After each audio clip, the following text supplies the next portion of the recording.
Well, welcome everyone. Thank you so much for joining us for today's CHaSS virtual tour. Today we'll be focusing on programs in the areas of law and justice, and we'll be speaking with several faculty and advisors from those areas so that you can learn more about those programs. Before we get started, let's look a bit at what today's overview will include. So we will be including programs in the areas of law and constitutional studies, which is housed in our political science department, philosophy, which is housed in our languages, philosophy, and communication studies department, and the sociology with a criminal justice emphasis program, which is housed within our anthropology, social work, and sociology department. So you'll see that we have an overview to start with, and then we'll move into those breakout sessions. So stay tuned. You'll get more information from each of those representatives. But for now, I'm going to turn things over and allow my co-host to introduce himself, the Director of Advising, Tom Lilligren. Thanks, Andrea, and thank you again for all of you who are joining us too. So we're glad to have a chance to speak with you about some of these programs. And like Andrea said, I'm the director over at CHaSS Advising Center, and I want to start just by talking a little about what our college is all about, and give you a broad perspective of how these programs fit within what our goals are as a college. And then we'll talk a little more specifically about these law and justice programs as well. So we're a pretty diverse college. We have a lot of different programs, and really what unites all of our different majors and minors are that in one way or another, we all study what it means to be human. And look at different perspectives on on what that means. And the motto that we have for our college is think, discover, create. And I think this is something we really put into action in all of the programs that we have. So in Think, we ask big questions. So our college is dealing with the most pressing issues of our time, whether that be looking at political movements and understanding political and social movements, or with philosophy, really asking about ethical behavior today and looking at that throughout time and throughout history as well, both kind of classical thought traditions up to modern thought today. We discover. So in your classes, not only are you going to be learning a lot from experts in the field, but our faculty are also engaged in research themselves. So you'll have a chance to learn from people who are doing original research, and oftentimes as students, you can even be involved either in helping to support some of the research that faculty are doing, or you may have a chance to do some of your own research as well, either in your own topics or right alongside with the faculty. And create, in some of our programs, there's real obvious ways that our students create. We have programs in creative writing and journalism where students are creating new works of literature and poetry and new works of media. But I think our students also create in other ways too. So we have students who become entrepreneurs, who take what they learn and start new businesses or start new nonprofit opportunities with those majors or with the skills that they develop. We also, a lot of our programs help people to create effective relationships and connections between people. And so I think all those things are things that we hope that our graduates are going to take with them. One of the other things that we really value is learning by doing.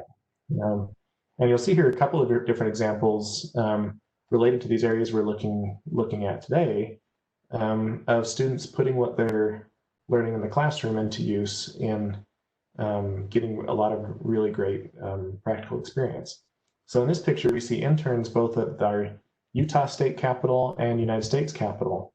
We have interns who work with legislators, work with other governmental groups on the local and national level. So that can be a great thing for students to get involved in. And you don't necessarily have to be a political science to do that either. We have students from a lot of different backgrounds who become interns. And that third picture is a student who is participating in the UN Commission on the Status of Women. And we had a number of students from our college who went and participated in that as well. So a chance even to get involved in more on the international level. This next picture is from our Center of Anticipatory Intelligence. And this is another program that's housed within our college. It's a certificate program, but they've brought a number of different speakers and do original research themselves too. It's a program that combines engineers and data scientists, philosophy, geopolitics, together to try to anticipate what are the different threats that we have in the world today. And this is from an event this last semester with former Secretary of Defense General James Mattis, who came to speak to Utah State through that program. This next example here, this is Dr. Rachel Walton. She has she's an expert in forensics, particularly in working cold cases. So she has extensive experience both in law enforcement and in teaching and in developing techniques for investigation. So we have a chance to work with people who work directly in the field as well. And then lastly, this is from our through our philosophy department. They have an ethics bowl team. This is a picture of a team that took second in their regional ethics bowl competition, which qualified them to go to the national competition. A great way to get experience in debating ethics related to important issues like animal rights or like climate change. So this is just a few examples of some of the ways that students are getting really practical experience. So in our college, we have two broad areas that we kind of classify our majors in. So we have the humanities, and I won't go into detail talking about each of these, but the humanities are really looking at humanity through a lot of different lenses, through the languages that we speak and different language degrees, or in programs like Asian studies. We look at literature and the written word in programs like English, learn how to communicate effectively in programs like global communication or communication studies, and look at history and history of ideas and thoughts too in programs like history and philosophy and religious studies. And we also have the social sciences, and that's looking more at asking why we do the things that we do, whether that be through lens of politics and criminal justice in programs like sociology and political science, or looking at understanding culture and what role culture has in our behavior in programs like anthropology, or even looking at the ways that we create a narrative and report on things that are happening in programs like journalism. In addition to these majors, we also have a lot of different minors. And I'm not going to go into detail on these because there's way too many to do that with. But these can be a great option for you if there's multiple areas that interest you. You can potentially do a major in CHaSS and a minor in another area that might interest you as well. Although, while we'd love for you to do that, you're also encourage you to look outside of CHaSS for minors too. And that could be a great way to give you additional skills on top of what you're learning in your primary area of study. And somewhat similar to minor, we also have certificates. And these are a number of current certificates we have, and one that would be really related to what we're talking about today is the Law and Society certificate. But we're also planning on adding additional certificates this year. And these can be things that you can kind of combine with any major to give you an additional level of expertise in some of these specific areas. So I want to focus a little bit more on our law and justice programs, on why some students really choose to study in this area. I think the first reason is a lot of times students really want to make a difference. Being able to understand policy, understand criminal law can be a great way to make a big impact on society and on individual people. So these can be a really powerful way to do that. And they can, I mentioned specifically, make an impact in the criminal justice field in a lot of different ways. So they're working with offenders, working with victims, or with a lot of the systems that might be involved in that as well. Also, it gives you a chance to advocate for things that matter for you. So if there are causes that are really important to you, these can be a good way to be able to get involved in that and make a difference in some of the laws and some of the policies that and how those are put into place. And that's something that can make big change for a lot of people. So really organizational and societal change on a broad scale.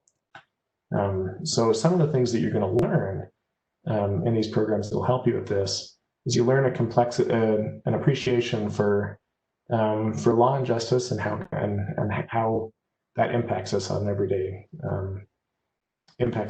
life. So you learn to understand kind of the complexity of that. Also, you learn just to look at the big picture. So these programs do a great job of learning to look at individual things and to understand what that says about the broader situation around us, and to make the big connection between law, policy, and the effects that they have. So some of the different programs that we have that we'll be talking about I have criminal justice, which is an associate's degree and also a bachelor's degree through our sociology program, international studies through our political science program, which looks at law and policy more on an international level, law and constitutional studies, which really focuses a lot on United States constitutional law, political science, and sociology. So I'll turn the time a little more over to Andrea to talk a little more about some of the different career options and ways to explore that in these areas as well. Thank you, Tom. So traditionally, we have looked at college and thought occasionally that, the way people might see this as one major leads to one career. And that might be true in some cases, right? Certainly, even in CHaSS, if you're studying through one of our education programs to get a teaching degree to teach history, for example, chances are good you've been prepared to be a history teacher. You might go on to be a history teacher. If you're in the College of Engineering and you're studying engineering, chances are good that you might go on to be an engineer.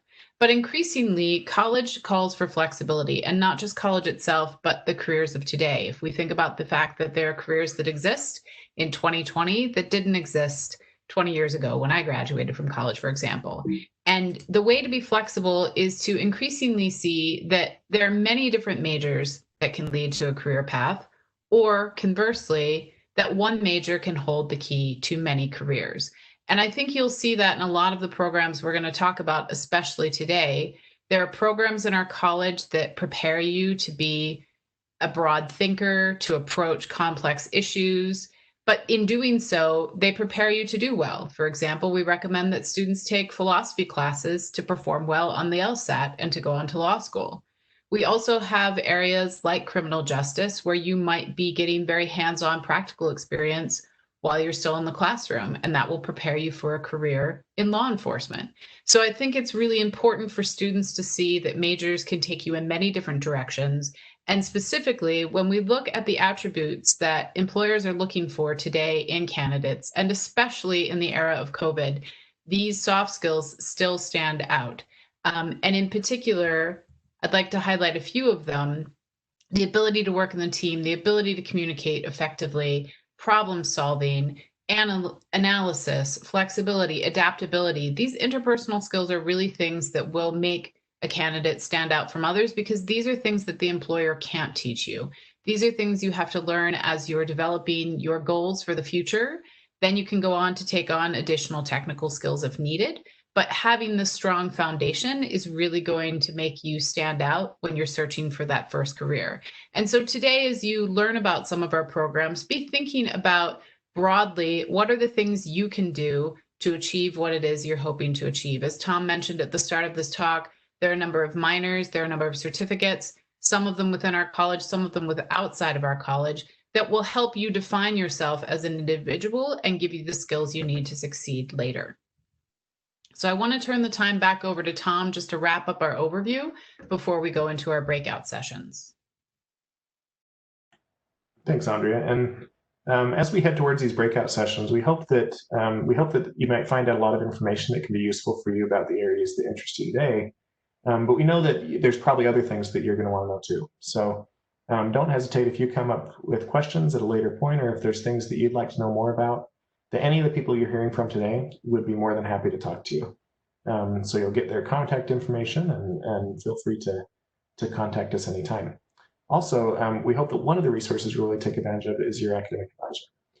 So you'll get a chance to meet your advisors today too, but we'd love to meet with you individually. And this is a way you can do that, just scheduling on chassadvising.usu.edu.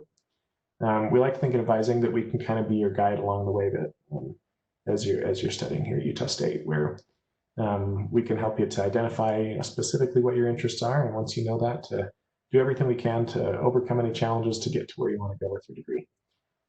So if you haven't met with us already, feel free to schedule an appointment anytime, and we'd love to get to know you better. And so now, just as a reminder of our agenda, we are going to start with law and constitutional studies, and then we'll be talking about philosophy before moving into a breakout session about sociology and criminal justice. So I'd like to now turn things over to the department head of the Department of Political Science, Anthony Peacock, and our Political Studies, International Studies, Law and Constitutional Studies, and Pre-Law Advisor, Dan Matthews. Gentlemen, I turn things over to you. All right. Well, thank you, Andrea, and thanks to all of you who are watching and listening. As Andrea mentioned, my name's Anthony Peacock. I'm the department head in the Political Science Department, and also a professor who teaches constitutional law and political theory, law-related classes. And I think today we're going to discuss, since this is the theme of this meeting is law and justice. We have three majors in the political science department, the regular political science major, an international studies major, and also a law and constitutional studies major, which will be the focus of my discussion today. The law and constitutional studies major is, as far as I know, the only kind of major of its sort in the Intermountain West. The program is intended to introduce students to the study of law and politics with an emphasis on the American Constitution, and it focuses on how constitutional rules affect political and economic processes. What we're interested in doing, and I'm happy to say, I'm proud to say that I was one of the individuals that developed this program, and our initial idea in developing the program was to look at the political and theoretical origins of law. Our attitude is that the law professors and the law schools don't have everything there is to say about law, that law is based very much on the theory and politics that we look at in the law and constitutional major. And that was one of the animating principles that that we used in developing the program. And there's a fairly heavy emphasis on theory and a fairly heavy emphasis on the political origins of law in the LCS major. Students in the program study the theory, history, economics, and development of constitutional thought.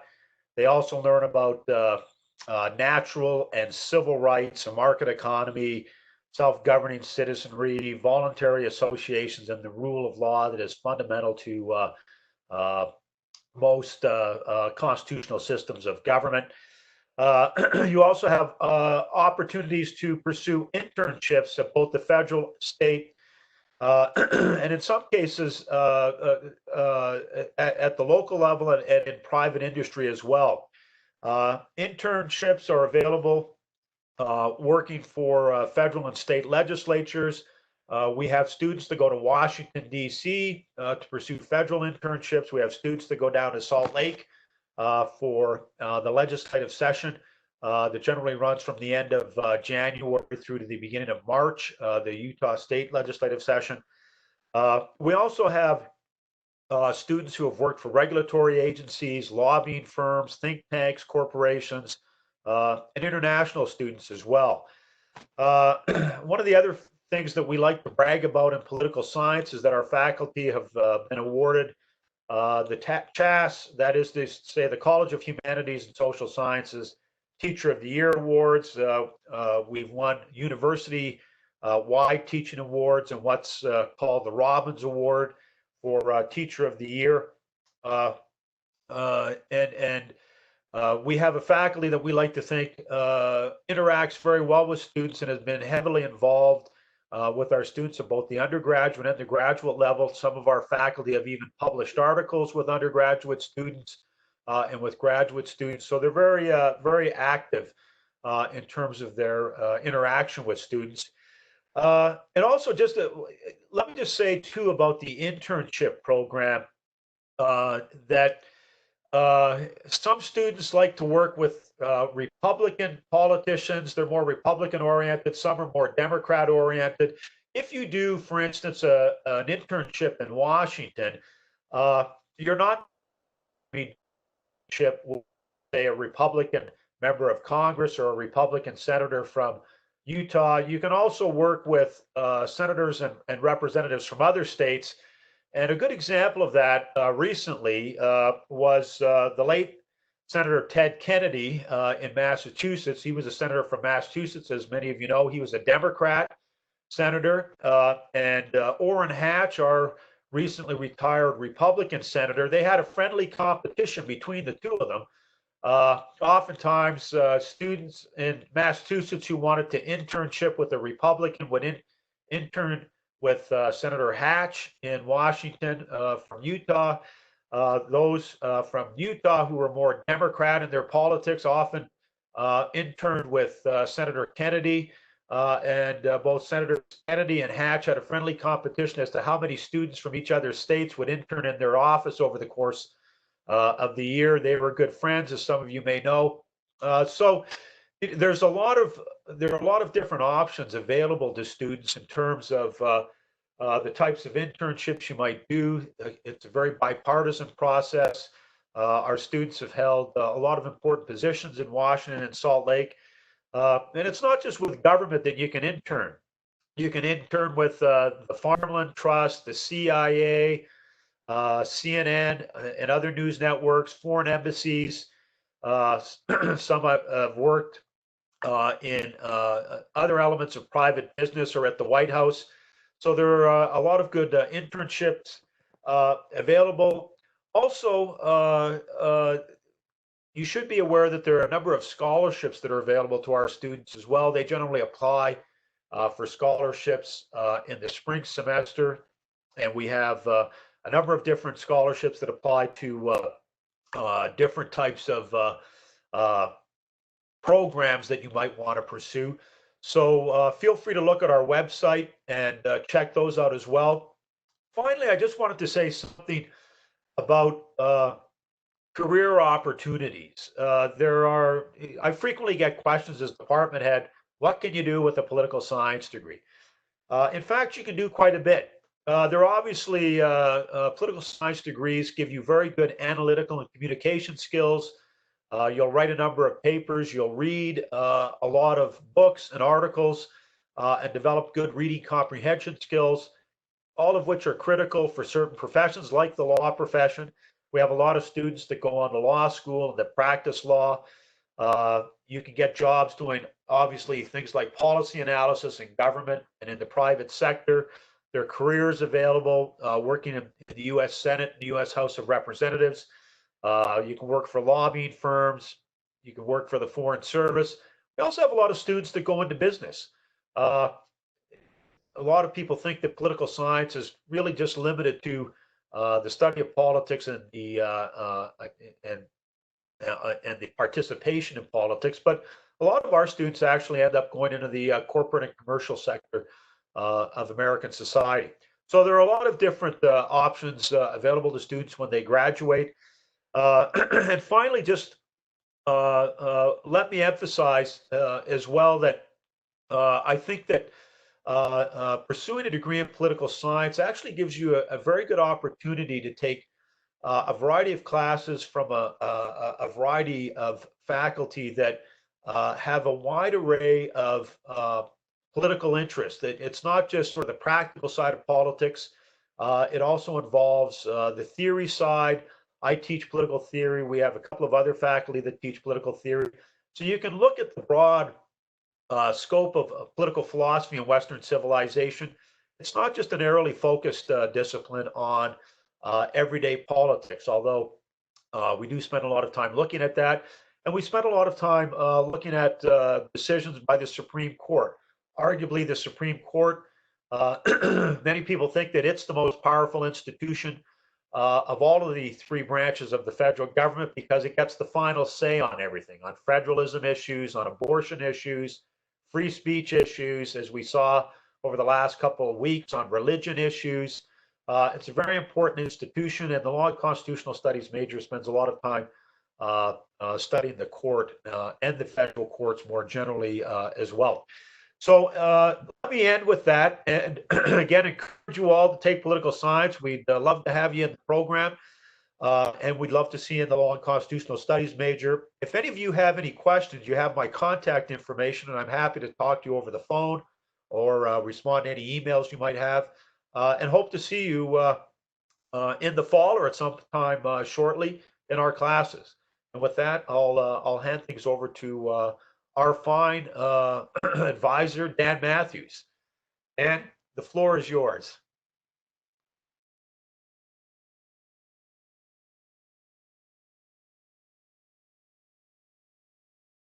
for all of their majors, international studies, law and constitutional studies, and political science. I just wanted to reiterate that our instructors are excellent, they're student-oriented, and they're happy to help you. One thing that I pride myself on is being able to tell students how their faculty are willing to work with them and to visit with them on almost any problem that they have. One of the things I do is I help schedule your courses and schedule your process through Utah State University so you can fit in all of these things like internships or study abroad or minors or languages along with your degree to help enhance that degree and the things that you want to do. I also am a pre-law advisor for the entire campus, and so I help to schedule, when would be the best time to take the LSAT and apply for law school. I also talk a little bit about like maybe when it's time to take the GRE or whatever you need to go on to whatever you're going to do after. One thing is don't discount the opportunities that are available for you. There are lots of research opportunities, there are clubs, there are leadership opportunities and things like that that can enhance your resume. And it's one of my jobs to help you know about those also to further you along your path through school. The last thing is, while we're very, very concerned about how you graduate and how you take classes and things like that, we want to customize and tailor your classes and your experience to your goals and what you want to do with them. There's a lot of leeway and a lot of things built into the degrees, so it can enable you to do that. I'm here all summer and through the entire school year, and I'm happy to talk to students anytime. That's it for me. Well, gentlemen, I just want to thank you both so much for telling us more about the programs in the Department of Political Science. And for those of you watching today, if you are interested in getting in touch with either Anthony or Dan, we will be sharing their contact information at the end of this presentation. And you can obviously, as Anthony mentioned, you can obviously visit their website as well to find more information about their programs or to locate contact information. So thank you so much, gentlemen. I really appreciate it. Thank you, Andrea. Thank you, Andrea. And thanks to everybody watching.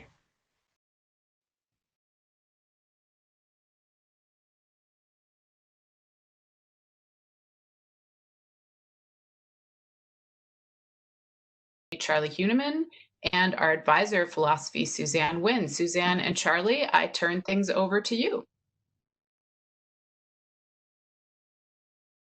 Great, thanks very much. Thanks, Andrea. It's a pleasure to have a chance to talk to prospective students, especially those interested in law.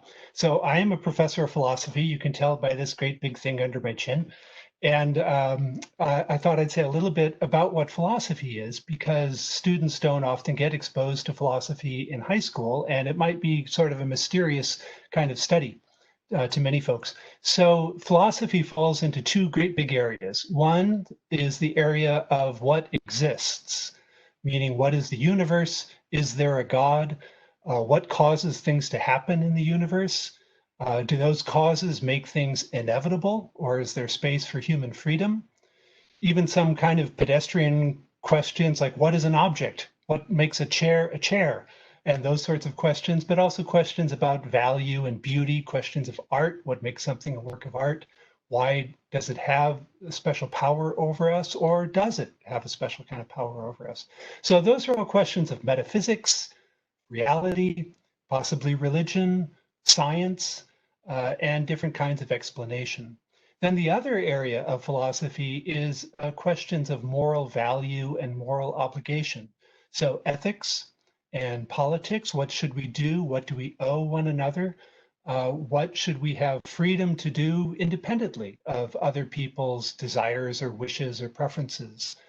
And you can see that this is where a lot of questions in law come up. How do you structure a society so as to maximize human freedom and individual choice, but also have people be responsible to one another? So in our current climate, one might think of all the debates over masks, where one side says that it's an issue of personal or individual liberty, and another side says that it's a matter of an individual's obligation to the health of other individuals.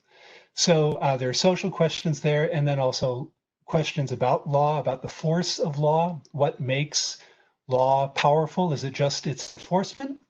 Or is there a kind of philosophical backing to law?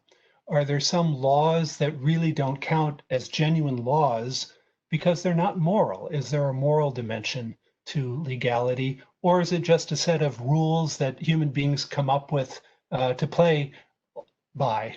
And any rules that human beings come up with count as a set of laws. We have a course in philosophy of law that addresses questions like that. So that's what philosophy is generally. What you find in philosophy classes and among philosophy students is a bunch of people who love to argue.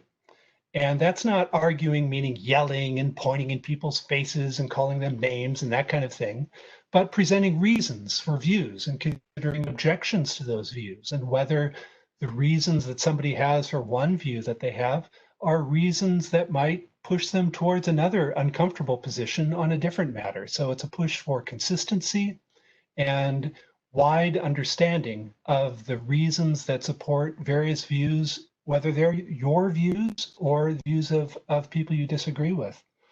So it's a matter of objections and replies and rebuttals and replies to those replies, and on and on. So you can see its connection to law. One person defined philosophy as the discipline that takes questions that occur naturally to children and then deals with them with methods that come naturally to lawyers. Because we're very concerned with what the arguments are, with what the principles are, with what the objections are, and so on. A lot of times in philosophy classes, you might be trying to make an argument and failing for whatever reason, and your colleague who disagrees with you might say, hey, why don't you try this argument? Here's a stronger argument for your position that you might have overlooked. So a lot of times philosophers come in to aid even someone they disagree with just because they're interested in where the argument goes and what the possibilities are. As I said, it's an excellent preparation for law school. Many of our students go on to premier law programs, and when I hear back from them, they say that they enter law school feeling about a year ahead of everybody else, because the first year of law school is spent in arguing for positions on either side, right? Arguing questions on either side, for and against. And some people find that difficult to do, but in philosophy, that's what you've been doing for 4 years. So you're already set to do that. Philosophy students do extremely well in the law school admissions test because that test tests for the sorts of skills that the philosophy major prides itself on: analyzing texts, looking at principles, looking at reasons, looking for explanations. Those are many of the questions that are on the LSAT. So they do well in that. But I will say that really all of the majors in our college are excellent pre-law degrees. Philosophy maybe focuses primarily on the reason aspect of it, the argument aspect of it, but there are so many things that go into making a great lawyer that really all of the majors in the college contribute in some way toward making you a good candidate for law school. One last thing that I want to say about our major is that even though it's a great pre-law major, nobody should become a philosophy major only because of that. If you view it just instrumentally as a means to getting into law school, you'll be miserable because you'll spend all your time writing these papers about stuff that you don't care about or see any point in. So don't do that. Only become a philosophy major if you find some of those questions that I started with intrinsically interesting. And if you want to pursue them, then philosophy might be a good major for you. It's also good to combine, if you decide to major in philosophy, it's good to combine it with another major, I think. Probably most of our students, not quite all, but most of our students are double majors.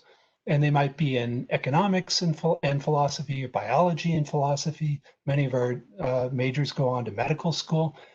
And what I hear from the students is that they are better in their other major because of their work in their philosophy major, that the skills that they develop as a philosophy major helps them to reach a deeper understanding of whatever's going on in their other major.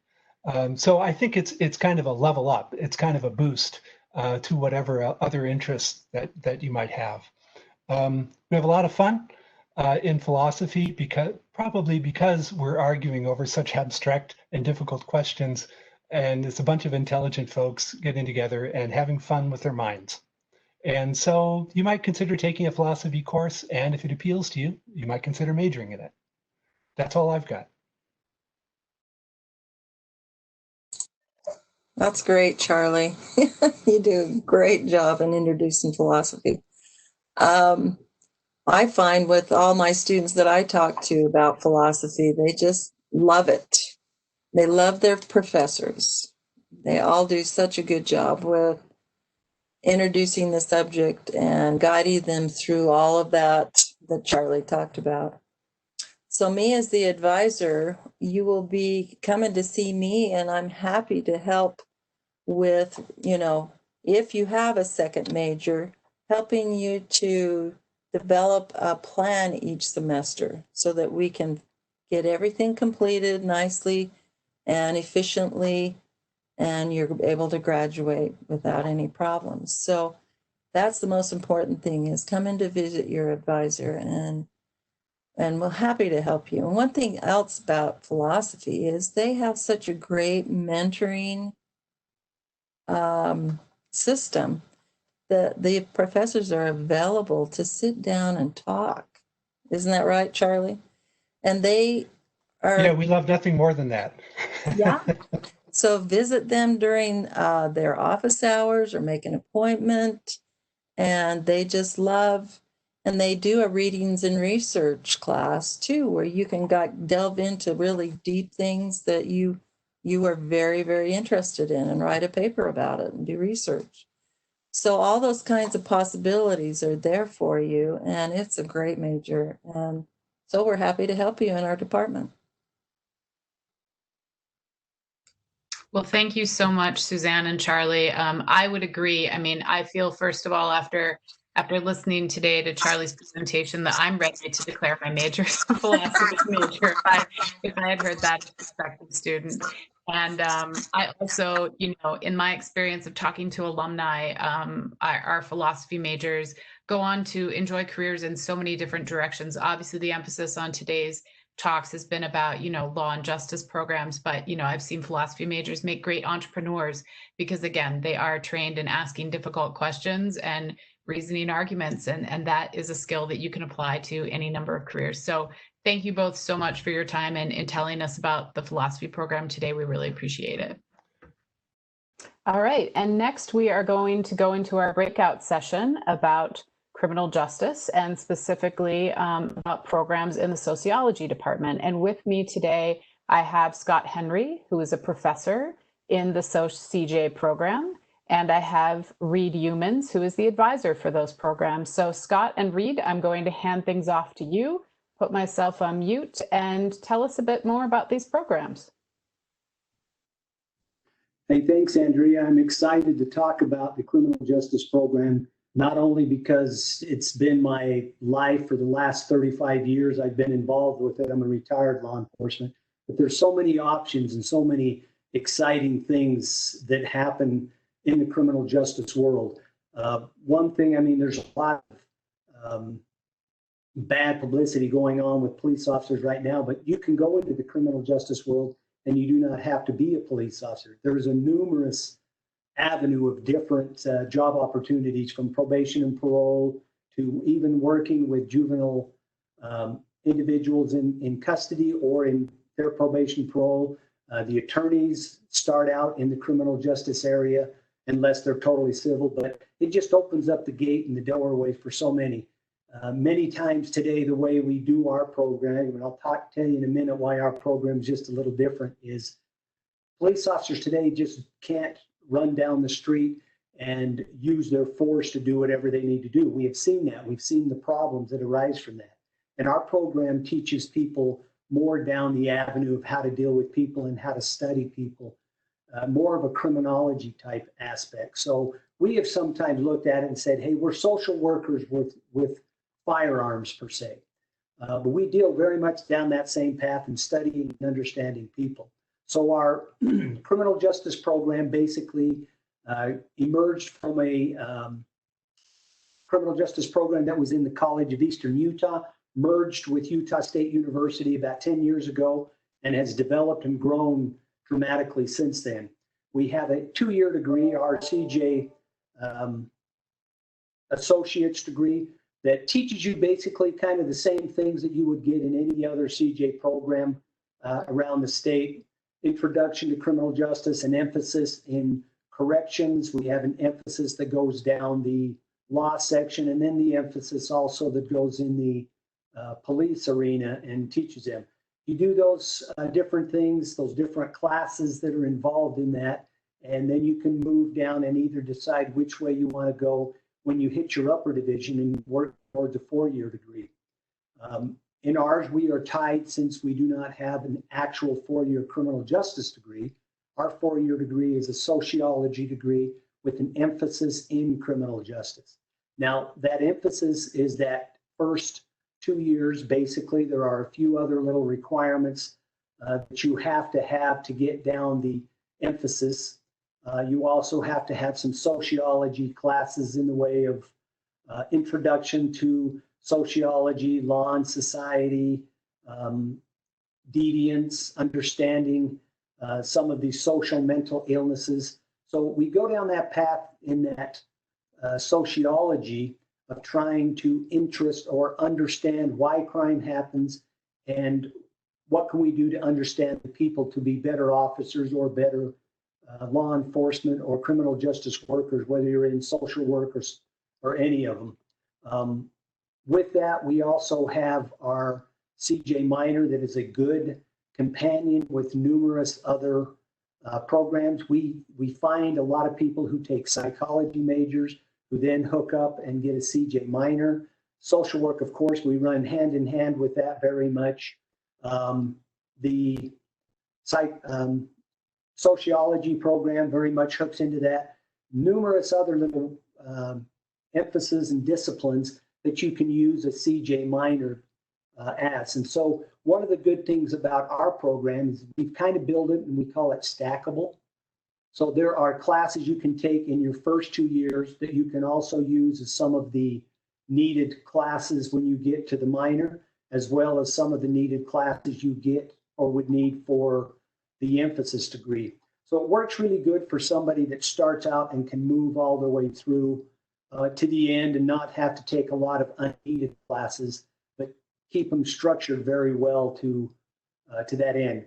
One other side note that I wanted to throw in there is we are also one of the only programs in the state where the majority of the individuals who teach in our program are actually retired law enforcement. They are, we have one who's a retired trooper from the state of Utah who covers our policing. We have Dr. Walton, who is an expert in cold case investigations, has wrote texts and field guides on it, speaks all over the country. She's kind of covers our investigation aspect. We have an attorney who has practiced both criminal and civil cases, prosecution and defense, who teaches our law classes. So we try to bring the real world into our courses, not just, hey, here's a line, here's what the books say. We have found, and as students growing up through this and taking these courses, what you learn in the books is not always how it is in the real world. We're trying to show that picture. One other thing we have is we also have a police academy that's part of our university, totally separate. It is on the Price campus, and it is also on our Blanding campus. We have started a new system where we are teaching the academy in Price, but also broadcasting it to Blanding. They do all of the classroom stuff through the IDC, and then they come to Price and we get together for the hands-on portion. We have just opened up a new section in that where we're starting to do virtual reality. We've got some new virtual reality programs we're introducing. So we're trying to be much more proactive and ahead of what everybody else is doing out there. Reed, you want to talk a little about getting into it? Sure. Excuse me. Well, thank you, Andrea and Dr. Henry, and it's nice to talk with you all today.